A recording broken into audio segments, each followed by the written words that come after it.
کفل ایک نوجوان تھا، روزانہ وہ رات کو بدکاری کرتا تھا، شراب اور عورت روزانہ رات کو۔ ایک رات ایک لڑکی کو 60 دینار میں لے کر آیا۔ جب کمرے میں آیا، دروازہ بند کر کے دیکھا تو وہ لڑکی رو رہی تھی۔ کفل نے کہا، کیوں رو رہی ہو؟ میں نے زبردستی تو نہیں کی۔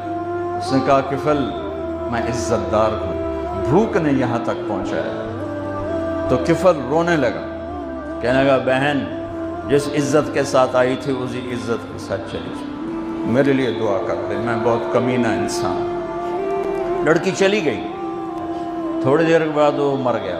صبح ہوئی، جیسا اس شخص کا کردار تھا، نہ اس کو کوئی نہلانے آتا نہ کوئی کندھا دینے آتا، اس شہنشاہ پہ قربان۔ صبح ہوئی تو لوگوں نے کیا دیکھا؟ کفل کے دروازے پہ لکھا ہوا تھا بڑا بڑا نورانی، اللہ نے کفل کو معاف کر دیا۔